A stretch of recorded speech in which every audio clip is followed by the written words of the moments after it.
Hi, I'm Keith Walker. If you're thinking about selling your home here in Silicon Valley, one of the biggest questions I get is, what are the tax implications? Let's break it down so you know exactly what to expect and how to maximize your profit. My first caveat, I'm not an accountant, so be sure to verify all of this with a professional. So let's start with capital gains tax, just the basics. When you sell your home for more than you paid, the profit is called a capital gain.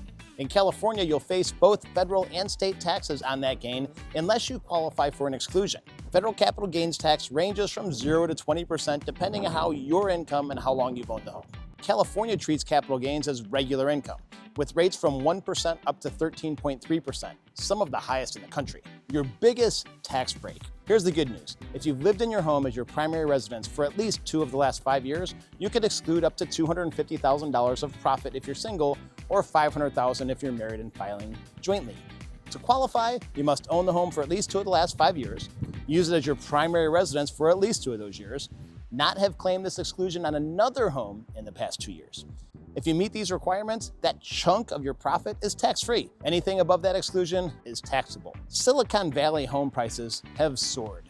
The median seller gain here often exceeds the $500,000 exclusion, meaning many sellers will face taxes on at least a portion of their profit.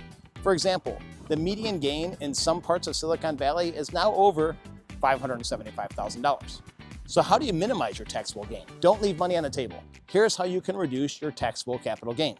Keep records of all major home improvements, new roof, kitchen, remodels, landscaping, etc. These costs add to your home's cost basis, reducing your gain. Include eligible closing costs from when you bought the home as well. Here's how you calculate your gain. Your capital gain equals your sales price minus the purchase price plus your improvements plus your closing costs. If you're over the exclusion limit, only the excess is taxed. Now, if your gain exceeds the exclusion, you'll need to report it on your federal and state tax returns. Use IRS Form 1040 Schedule D and California Schedule D 540 for this purpose. Now, special situations. If you don't meet all the requirements for the exclusion, you might still qualify for a partial exclusion due to a job relocation, health issues, or unforeseen circumstances. My final thoughts. Selling a home in Silicon Valley can be incredibly profitable, but the tax implications are real, especially as home values continue to rise and the exclusion amounts remain unchanged. With careful planning and the right documentation, you can keep more of your hard-earned equity. If you have questions about your specific situation, reach out. Keith Walker, here to educate and navigate, not speculate and fabricate. Let's make your next move a smart one.